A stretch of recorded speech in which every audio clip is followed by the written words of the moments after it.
Welcome to Faith Over Breakfast. You are listening to a podcast by Pastor Eric Siepen and Pastor Andy Littleton. If you enjoy Faith Over Breakfast, we encourage you to rate it on the Apple Podcast app, on Spotify, or Google Play. Thank you and enjoy the podcast. Welcome to Faith Over Breakfast. My name is Eric Siepen, and I'm pastor of the Village Church in Tucson, Arizona. Across from me is Andy Littleton, pastor of Mission Church in Tucson, Arizona. Oh, hi. We live close to each other. Our churches are farther away. Yeah, and but when we sit at this table, we are only about 4 to 5 feet away, depending. That's true. And so we today, this is the true-ish Faith Over Breakfast, where Eric is looking at the topics he was thinking of. I start talking about things I'm grappling with over Easter, and just how this impacts life, and we just end up going full bore into that. And then we have a brief Jordan Peterson tidbit at the end. So you clicked on this to hear about Jordan, and you will at the end. There you go. Where Jordan does some counseling for Andy. And Andy responds. Yeah. There you go. It's pretty funny. And you know what comes out? Jordan is able to bring out the 20-year-old Andy, which might be a new character on this show. Let's watch out. I'm thinking about maybe I should put some psychedelic like music underneath the whole thing, so just to kind of give it a otherly world sort of feel, because it was a little otherly. There you go. World. Otherly world feel. Okay. Yeah. All right. Well, then we'll see. Enjoy. This may be the podcast that puts us on the map. Oh, wow. Wow. Okay. All right. Thanks, guys.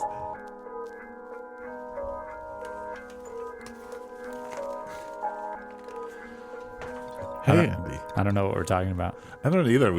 Did we text each other about it? No, we didn't. Yes. I think seeing you at a coffee shop gave me the illusion of having communicated. This is why our churches are like, what do they think? We don't know. They don't communicate very well, even amongst themselves. That's right. Yeah.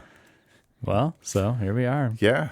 Well, Faith Over Breakfast. Faith Over Breakfast. I had sent you like a whole bunch of stuff last week that you rejected. No. I just reminded you there was something we were going to talk about, and I still wanted to talk about it. But did you? There was Jordan Peterson was in Tucson. Yeah, he was. You were wanting to chat about that. I forgot all about him. There was what else? Remind me. I was gonna actually look, Andy, because this is Holy Week. Yeah. So I've been I've been busy. Just lots of good stuff in life, but. Yeah, my response just now to are you preaching the Easter service sounded mediocre. You're like, it's my job. Yeah, no, and I no, you love it. No, I do. But it's been a weird Easter week, and that's actually not necessarily a problem. I've even been thinking about I've been asking myself the question, because we're in Acts and we're in between two. Your phone. I'm gonna put it right there because it's got the text if I want to read it. All right. Yeah, keep going. All the buzzing sounds you're gonna hear. People are gonna hear all those buzzing sounds. So we read about the Ethiopian eunuch's conversion. Mm-hmm. Then the conversion of Saul of Tarsus is next week, and so for us is Easter Sunday. There's some good themes there, but for us, we're in between those two stories. But the big thing that I've been thinking about is just that I feel like maybe this is for me, but I think I'm reading this onto other people, and maybe it's all the classic commercialization, but I don't even think it's just that. I think to me, this resurrection story is just getting swallowed by all the other stories. Like, whether it's commercial or today I saw a bunch of stuff about, the politics of it, like of Easter. Yeah, like basically I saw, Greg Laurie popped up somehow, and he was at the White House and Donald Trump affirmed the resurrection, and there was all this, and they got a tour, and there are all these Christian leaders. And then, but it wasn't even just that. I was thinking about my own life and felt like I was kind of, I've just been struggling to, as I'm reading these conversion stories, I think I've been struggling with the question of like, is this resurrection story impacting me in a way where it just fits nicely within my game plan, or is it really reorienting me? And then even using issues in life, so like things that feel like big things, but they're little things really, such as my truck having issues, and going, this feels right now more important than anything. Yeah. It's not, but it feels like it. Yeah. And what does this resurrection say to that? What does it say to all the various other stuff that people are facing? What does it say, and are we really hearing it? I think I've just been thinking about that and wrestling with it myself this week.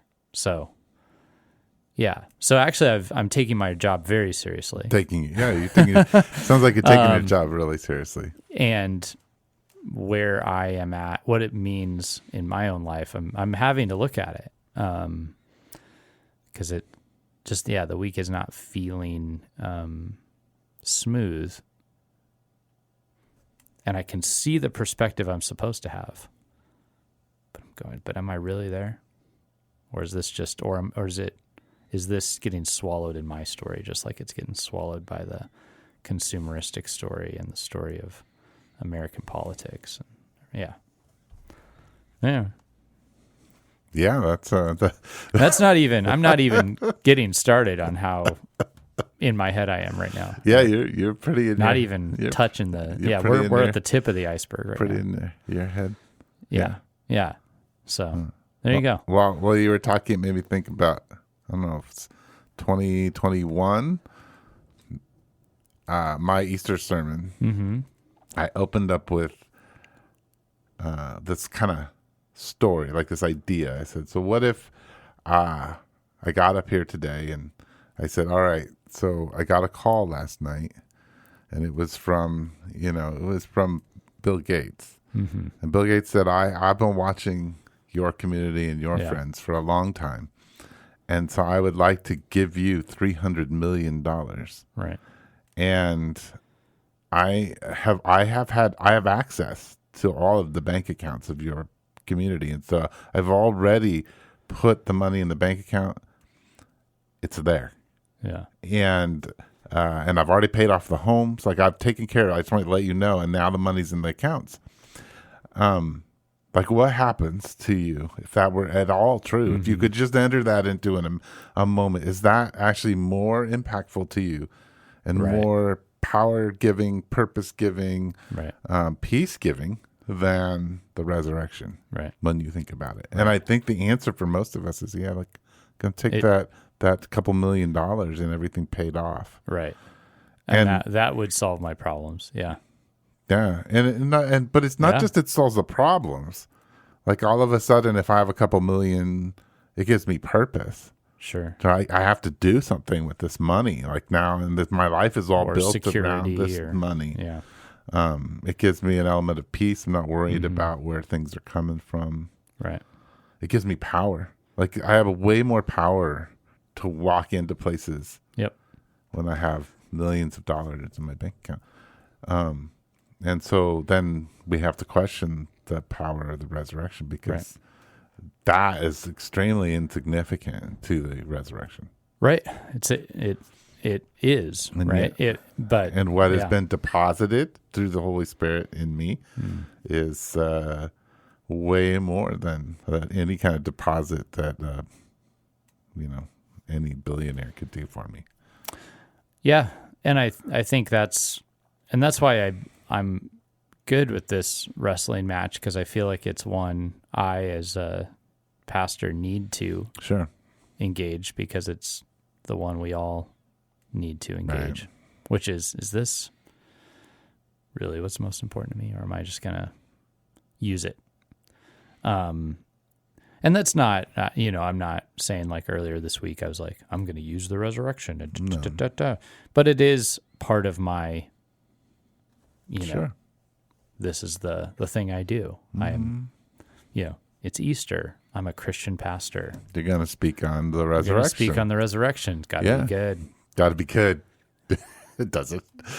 No. Is it ever? Yeah. Yeah. But that whole thing, and then you go, okay, so my air conditioning quit and my speedometer turned off, and why is this affecting me more? What's and it's It is and it isn't. It's a trial. Yeah. But that's, like I said, that's the tip. Like that to me then sends me into all these other Sure. things where I go, well, that's really relational questions and emotional questions and stuff that feels very central. Mm-hmm. And going, whoa, what am I? When I think about Paul's Damascus Road experience, Mm-hmm. Yeah. Are my light and momentary afflictions really, eclipsed? Yeah. So do you think that maybe, like to veer this in one direction, do you think that maybe you're really, really good in the sort of your relationship with God in a 2-part Trinitarian relationship with the third part kind of missing? And that you got maybe some good connection to the grand sovereign, omnipresent Father, like you got the Father down, and you maybe understand at least the sacrifice of the Son, but the Spirit seems absent, because when you read through Acts, these are very dramatic moments of conversion. You're talking about, and it seems that the sort of Joel, like, the prophet Joel's prophetic words that show up in Acts chapter 2 in Peter's sermon, like the Holy Spirit's been poured out, and yet like I don't know, I don't know, Eric. I think here's the interesting thing. Maybe I'm in a real wrestling match with that. Maybe I'll actually, even live and direct this week, I would say. And this is a thing that I've muted down in my own story, because I've seen I grew up Pentecostal, and I there's a version of it that weirds me out. But and I'm not saying Pentecostals I'm just saying we all who've been around Christianity know that there's some versions of Pentecostalism that might take this too far. Yeah, but we also know, as good Calvinists, that there's a lot of tamping down of the work of the Spirit. I mean, I got chased out of a church by hyper Calvinists. Sure. Yeah. The doctrine police. Yeah. So, but I'm part of a community that finds its life in the Dutch Reform, so they've got their links back to Calvin. Sure. Yeah.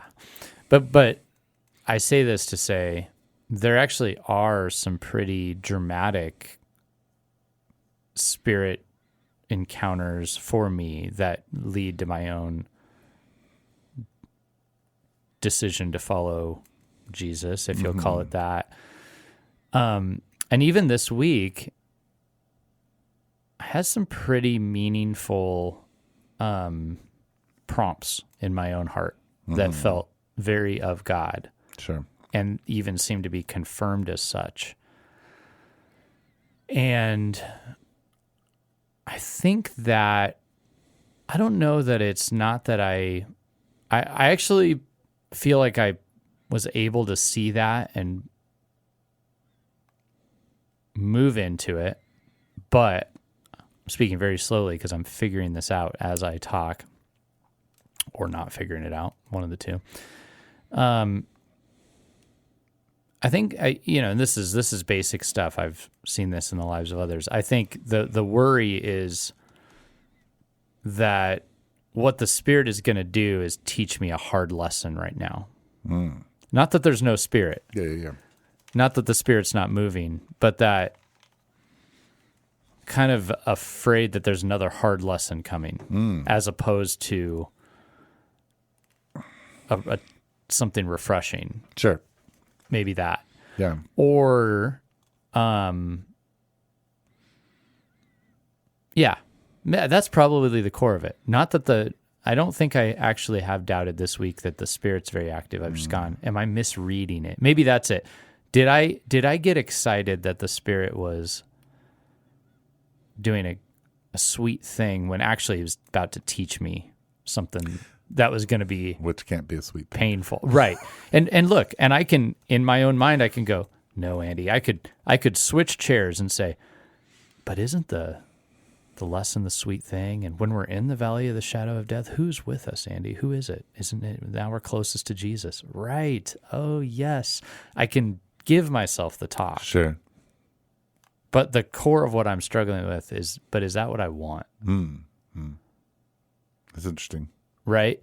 And now, I think you decide, like if you just go on emotions alone, like, well, yeah, I want money and you want candy and relief from all my pain. Yeah. And sometimes you have to look at that with the eye of faith and say, no, that's my desires. Sure. Yeah. So, well, let me see if I can offer something here. So, but it might seem a little around my elbow. So what do you think? According to Paul in 1 Corinthians, what do you think is supposed to be the most prevalent gift within the church? The most prevalent gift? Like at least... Well, love? I mean... Gift of the Spirit. Yeah. Okay.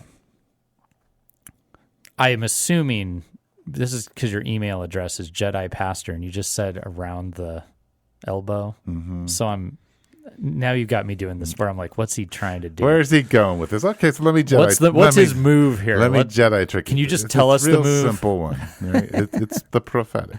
Okay. Everyone's supposed to see. That's the most. And what is it given to the body for? It's given to encourage the body. Mm-hmm. And what I would argue that prophetic gift is me being able to offer you encouragement through the Spirit, giving you words to move forward in all that you're, and usually prophetic words. Now we can work that out. That's the operation of the body. There's a whole bunch of other stuff, but the prophetic gift is given there to build up and to encourage. The second part is like a statement by my mother that she made a lot and has stuck with me since she's passed away, and which is she would say a lot, if this suffering that I experience will draw me closer to you, right, then don't remove the suffering. Yeah. Right. I would argue that these are, in a sense, the two parts of discipleship. There are other parts, but the two parts of making a disciple and being a disciple is picking up a cross, which is a cross of suffering, but being with the Spirit and the body where encouragement and courage comes from. Mm-hmm.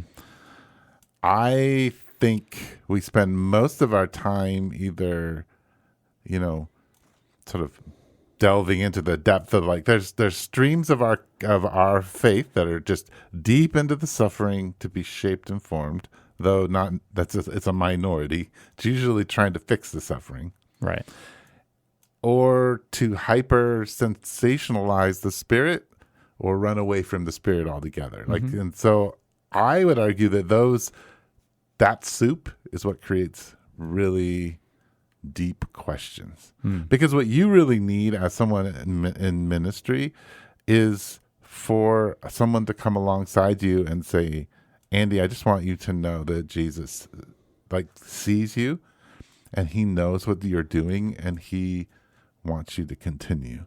Like you need people to be sensitive to the Spirit to speak courage. Sure. And you also need to be willing to come to the like space where you're like, yes, I want to share in the sufferings of Christ, right? Right. In order that I might be like Christ.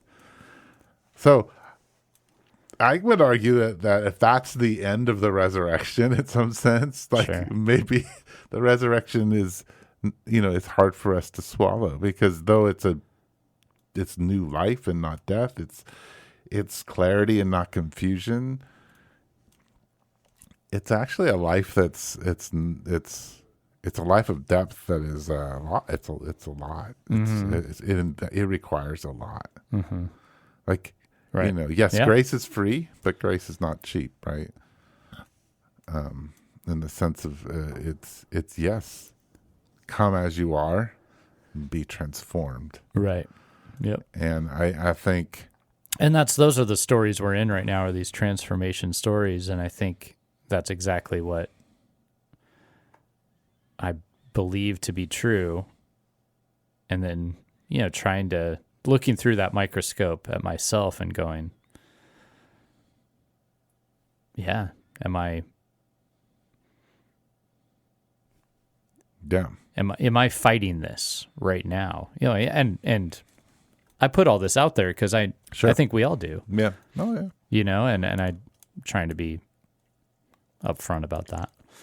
But I'm just in a unique little wrestling match with it this week that caught me off guard, to be honest. Yeah. Didn't really see it. Yeah. Didn't expect it. Not in this way. Yeah. Like, is this all worth it? Is this all worth it?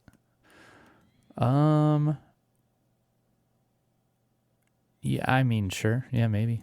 I don't know. Yeah. Yeah,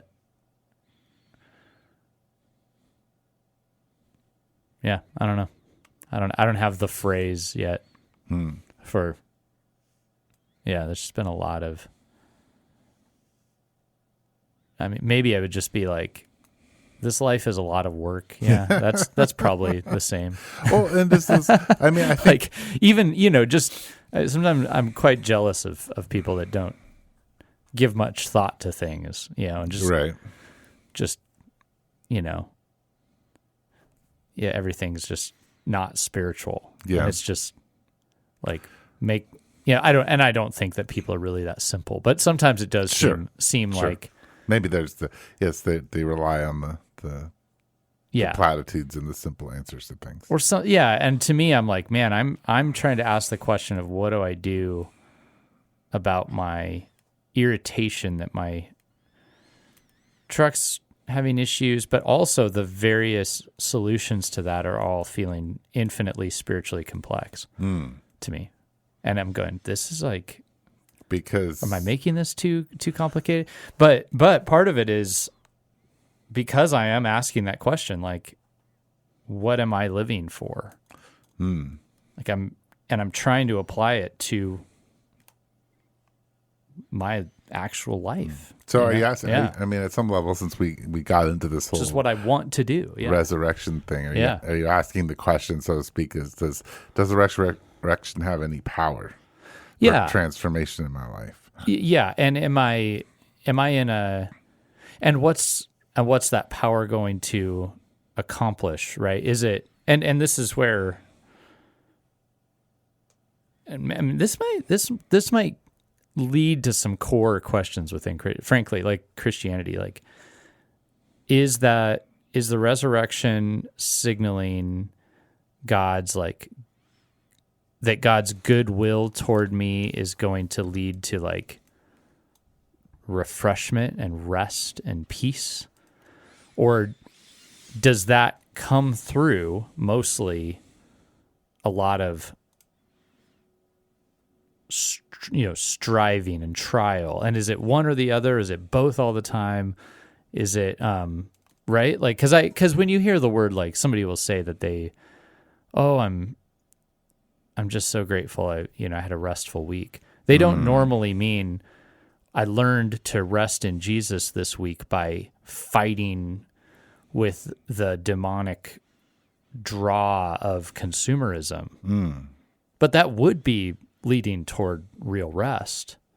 What we usually mean when we say restful week is I got to breathe and just enjoy. Sure. Is it one or the other? Is it both?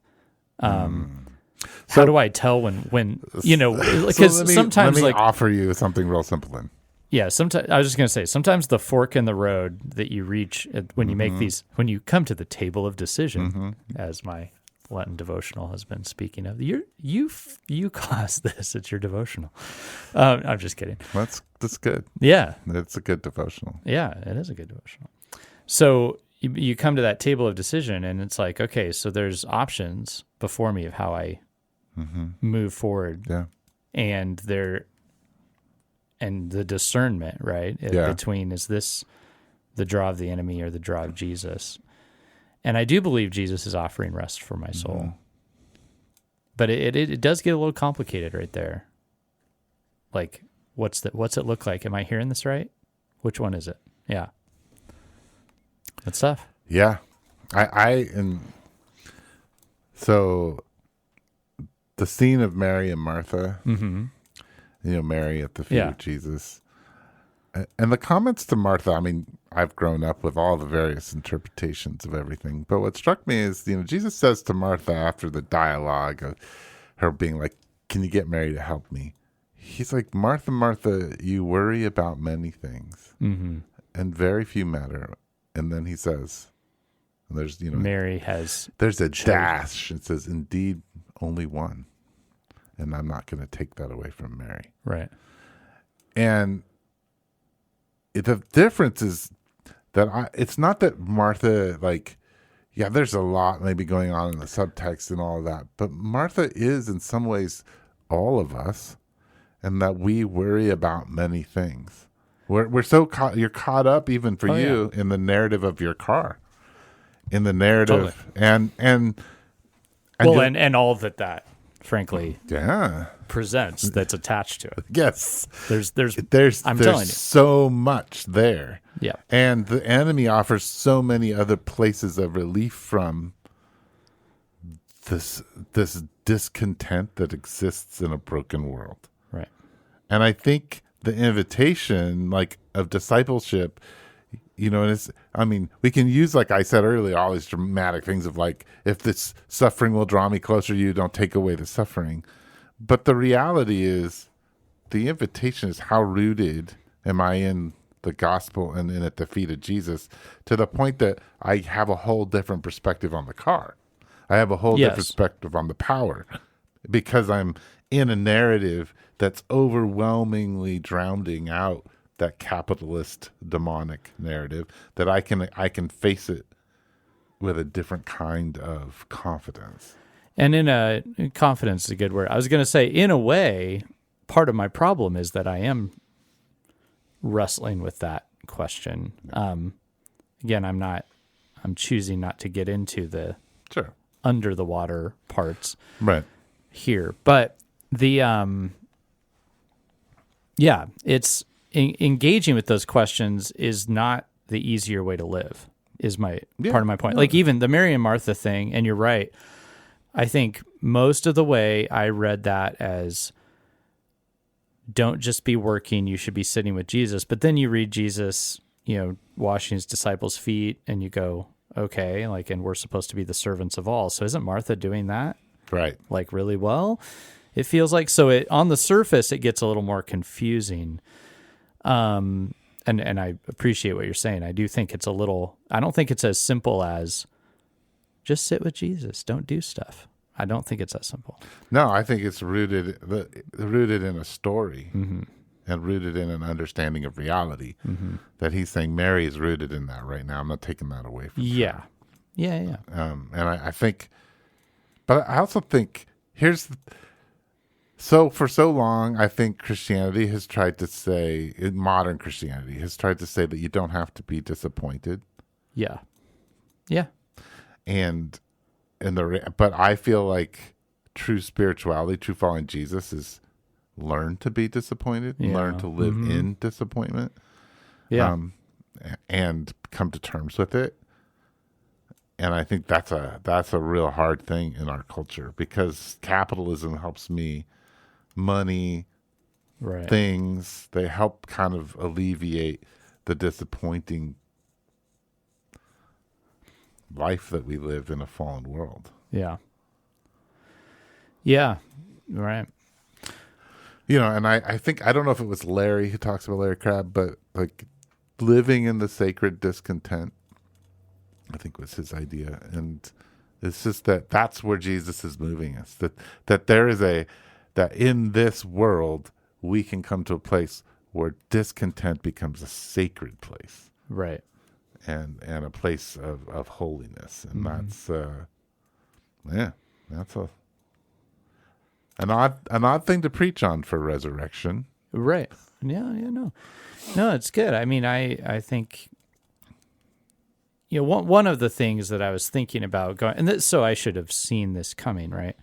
And maybe I'm even reading into it because of maybe it's all of it, but the leading into this season, I was foreseeing the stories we were going to read. And I was thinking about our church, and I thought, I always ask the question, where are we with this? And where, do I wish we were, or another way of saying that was, where do I sense the Spirit wants us to move? But I was just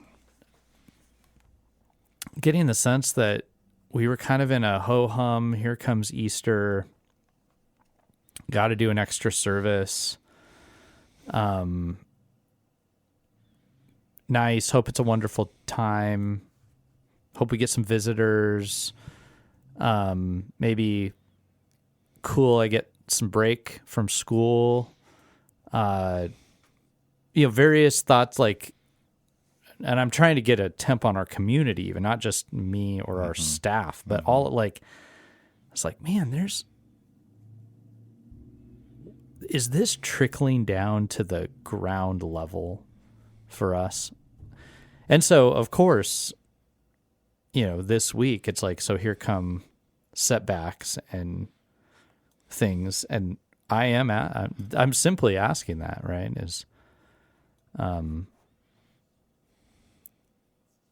Is my faith getting into the moments of discontent? Is my hope in the resurrection sustaining me, really, no matter what the path through this? I mean, I've had to face, questions around it's not as simple as okay, truck issues. That can be hard to deal with because of time, or it could be easy to deal with because there's an easy solution. Mm-hmm. Either one of those is a challenge to my faith. In a way.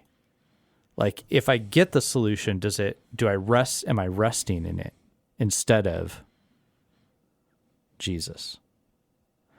Yeah, well, it really depends on the significance of the truck. So the truck becomes an extremely existential piece of conversation for us right now. Right now. For the listener, anyway. Yeah. No, for sure. And hear me. I know it's a thing to move you down a road. I'm aware of that. But the same could be said of anything. You could pick, my relationship with my daughter. Mm-hmm. You could pick the discipleship relationship that I have with a person, how it's going. You could say my physical health, how is my foot, and how is that affecting any of these, and we're all facing these things that make me ask the question, is this, am I willing, am I able to say, whatever implication the resurrection has on this, I will receive it. Whether it's that my foot is tomorrow restored. Yeah. Because that's a challenge. And I say it's a challenge because then it's my foot problem, I'm no longer looking to God because it's just better. But you live in a fallen world, so there'll be another thing. Oh, there's always another thing. There's always another thing. Yeah, I mean, I guess I hear where you're trying. I hear where you're trying to go with all this.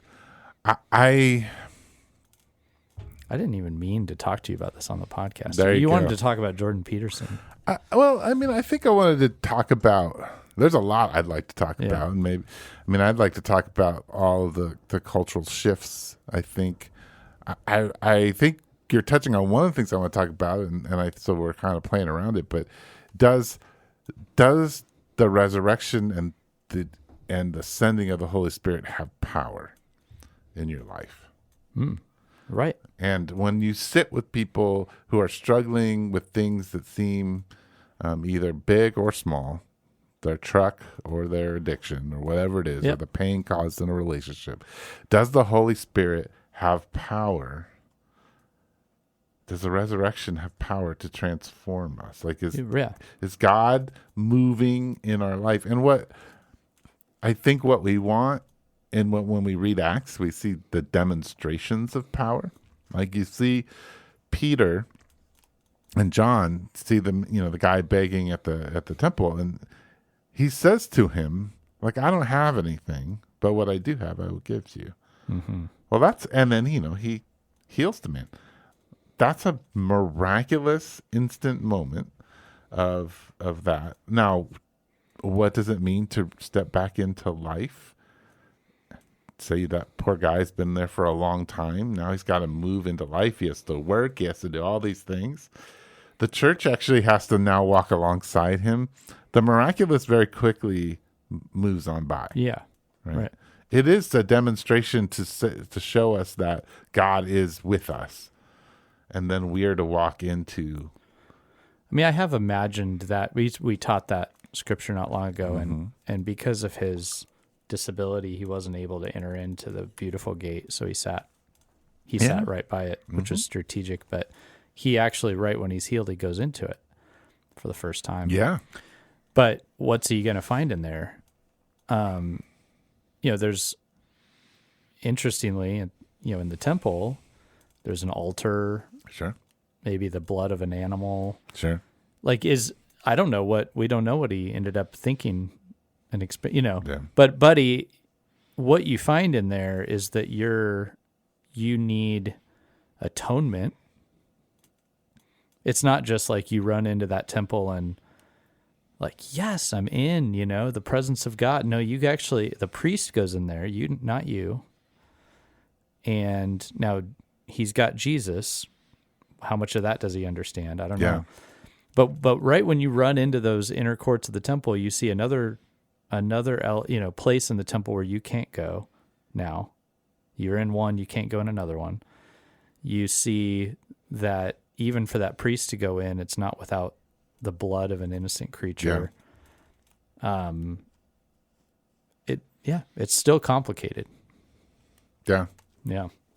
No, it is all complicated. And I think, the miraculous thing that Paul is talking through, in Galatians and in Ephesians about really the barrier between male, female, slave, free, like all these barriers being torn down. What you see those barriers within the temple, because the temple's barriered and basically it's ripped down. We all have access to the Holy of Holies. Well, that's absolutely super messy, right? And I think that that's what we're living in. It's the mess created by the Spirit of God and moving us towards the kingdom of God and to the final restoration. And it all kind of can come down to your car breaking down. Yeah. And that's what I'm saying these are the moments where. And it's a deeply meaningful car. Yeah. Right. It is to you. It's a truck, right? And it has a story to it, and it has meaning. Less than others. I mean, but it's. I think the biggest. Well, sure, yeah, It's not a big story, but it's got story. It's the truck you've been driving for a while. Yeah. Right? Yeah. Right. It's not the old one. It's the other one, not right? the old one. It's the one daily driver. It's the one that gives you air conditioning. Yeah. It gets you from point A to B. Yeah. Helps you serve in the kingdom of God. Right. Yeah. It's a utility. Yeah. And it's. So I don't know, so when I was thinking about what you were talking about, one of the things I have noticed in the way ministry works is that when I begin to believe that God is doing a good thing, and I see his action and I see the Spirit and I begin to tell that story, I feel like the enemy immediately, through the circumstances, and when I say the enemy, the forces of evil that are arrayed against God's people, begin to dink around with things to create a doubt and accusation, so that you say, maybe it actually isn't happening. Maybe it's a fluke. Maybe this isn't real. Maybe and you begin to have this dialogue. Yeah. Right. And that's the place you find yourself in. Yeah. And that's very much it is like that. Yeah. Yeah. Right. And but it comes up in surprising little ways, right? Like and it's amazing the things that can send us there. Yeah. Yeah. Well, one of my favorite, and I just since we're talking about Easter, one of my favorite kind of shaping of the Easter sermon kind of thing is that, in John 20, you have that whole Jesus appearing to all the different people, and they're all afraid. Like there's all this fear built up in the resurrection. Like people are hiding. People are confused because because the tomb is empty. There's just all this happening where there's anxiety and fear. Yeah. But then you look at what you guys are preaching on in Acts, and you see a complete transformation of the people. They become, in a sense, superheroes. So I kind of phrase this thing of like the Easter League. When you embrace the resurrection, you become a superhuman in a sense. You're given the Spirit of God. You're this mobile kind of unit. Right. Like and so the resurrection does give you a sense of power, but we don't believe it. It's like we have to have origin stories over and over again where we gain where we understand the power with which we have been given through the Spirit. Yeah. And the whole value of this new world that we live in. And that the Matrix sometimes helps me think about how that works. Though now people say that it's actually a more Gnostic thing. I don't care. I see something different in it. And so those kinds of ideas help me think through the power of the resurrection and what I might have in the midst of things. I don't know. But Easter.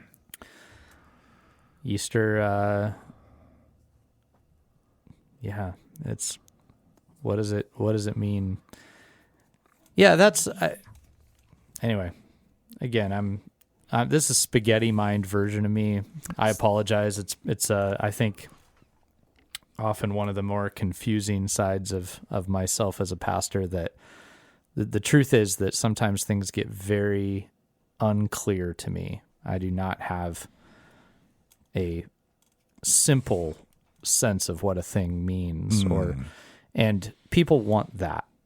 Sure. It's nice to have clear, simple things. And every once in a while I have that clarity. Right now, even when it comes to Easter, I'm just in this weird wrestling match with the Spirit, I think, about what does this have to say to my daily life? And it feels, and I'm curious if that is the truck thing and the invitation of the Spirit, or is it the enemy meddling, or is it both? Probably both. Yeah. But, in the words of Scott Sapp, what is this life for? A good Creed lyric. Yeah. So what you're wrestling with, Sure. some level. Yeah. Yeah.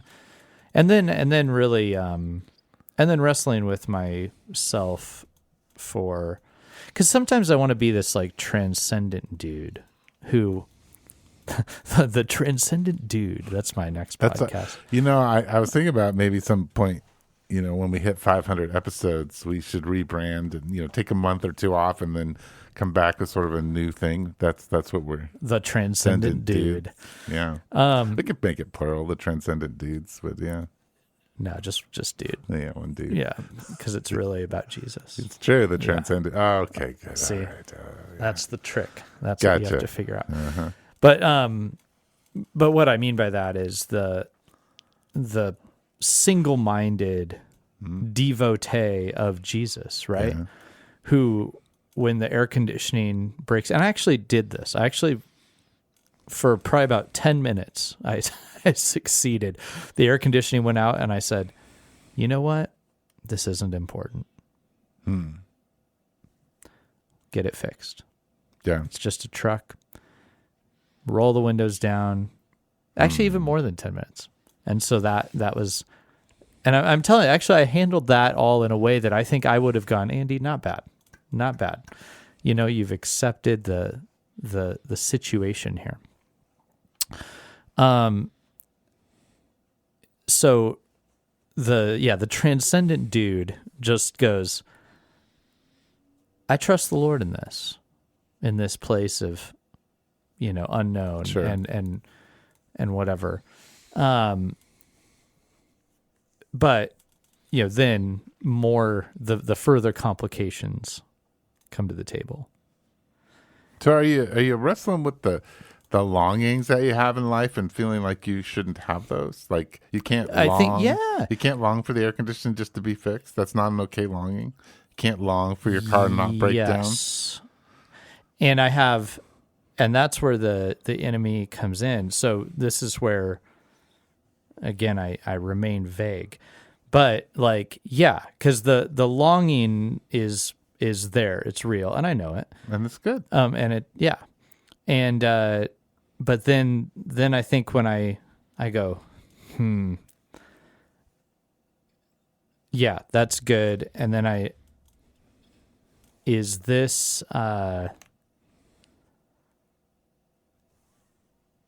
it's the fear of being bait and switched. That this longing that I have for the good thing, what's going to happen is God's going to go, great longing. I've got a lesson, actually. And why is it what is it about lessons from God that you just don't want? Right. See, that's what the transcendent dude would go, hey, wonderful. I get a lesson. See, that's the thing. Yeah, but I think you have this belief about God that's not really true. Of course. That if you have a longing, then you need a lesson. Maybe. Yeah. Right. And I'm happy to say that I'm not sure about that. But yeah, there's, again, I have. So you have a hard time with the loving father, like you give good things. You who are evil give good things to your children. So why wouldn't your loving father want to give you good things? Right. Sure. Yeah. You have a hard, just allowing God to be good and to see him as good and just be a kid and be like, I want my air conditioning fixed, and just be like, I can ask a good God of that. And yeah. By the way, before anyone calls in and says, I know how to fix the air conditioner, I'm going to just put this out there. It's not just the air conditioner. That was the presenting thing. There's way more going on. It's this is more an existential conversation. It is, but here's my point. I can see the problem-solving listener, like myself, going, oh, I know a guy who could fix that air conditioner. It's not just my air conditioner. It's the entire electrical system. It's the entire electrical system, and honestly, the motor probably needs replaced. Right. This has opened up a chasm of the whole truck is in question, okay? Yeah. And then there are actually this is why you don't call in and give me a solution. I'm aware of 4 solid solutions right now. And I don't know, they're all complicated. And so actually what it's more like discernment of which of these paths, and I do have spiritual questions around each of them, which is even more complicated because it's not just I know a guy who could fix so and so. I know all kinds of guys who can fix all kinds of things. If anybody knows a guy, Andy knows a guy.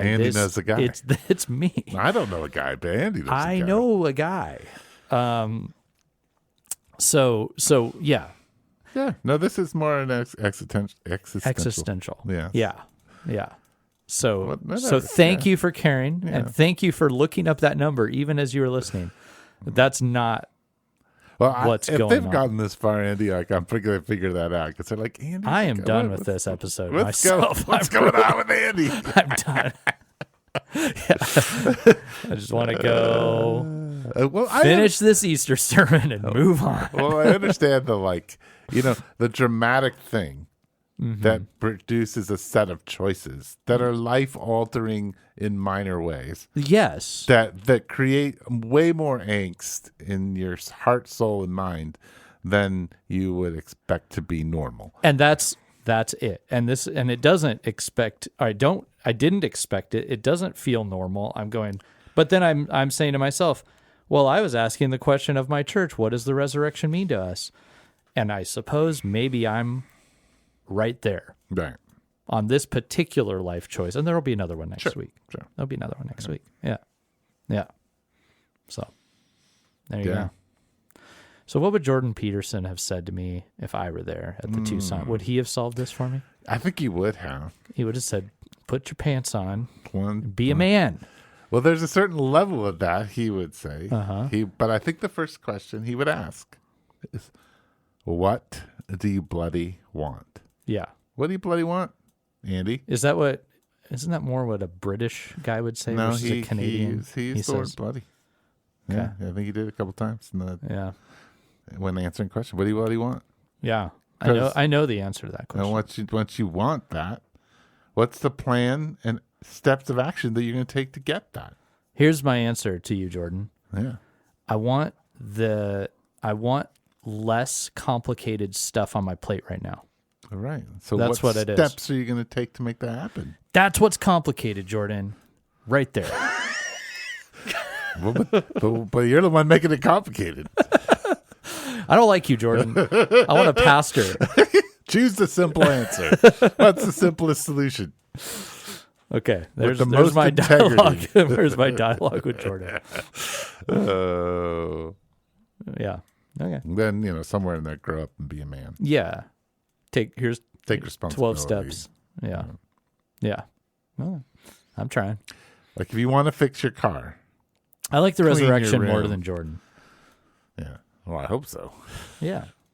But that would be step one. You see your car, and you're thinking, you're like, the way I'm going to fix this car is I'm going to go into my bedroom, and I'm going to clean my bedroom. And once my bedroom is cleaned, then the solution to the car will come. Well, I did put I rinsed my coffee cup after I had coffee this morning. I think that's a good start. Yes. That's probably going to help. Absolutely. I'm going to go wash the church van that I'm driving. That's probably a good step. The fact that the church has a van. Listen, and here, now you're bringing up a whole nother narrative that I have a problem with, because I'm going, oh, poor you. Here's what it is. 20-year-old Andy is lecturing 42-year-old Andy. Oh, sorry, Andy, your air conditioning's not working. Well, you have a church van available to you, and your wife has a car, and your daughter has a car, and you have an old classic Ford that's really cool that you can always drive whenever you want, even though it uses a lot of gas. And you live in a home in a pretty decent neighborhood. Oh no, your air conditioning doesn't work. You're struggling with God.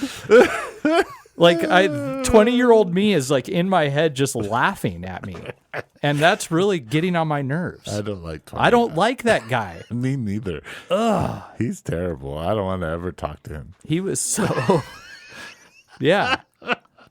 Judgmental, man. Man, he was very judgmental. Yeah. I'm glad. He still lives. He still lives in there. He's in there. Oh, it's hilarious. So on the off question, so this is a church van, and your church pays insurance for the van? Correct. Wow. Who do you guys use for insurance? Brotherhood. Nice. Yeah. Yeah. Yep. Do they make you guys go through everybody has to have a driving course who drives the van? Not a course. Oh, there's there's a hoop you jump through, but yeah. Have you found that your church insurance is expensive? It went up. It did go up, didn't it? Yep. My dad keeps suggesting that I just call them and say, "Hey, this is too much. I've never made a claim in almost 20 years." Well, see, I think part of it is we did make a claim for hail damage, and we did have significant hail damage. We got walloped. Yeah.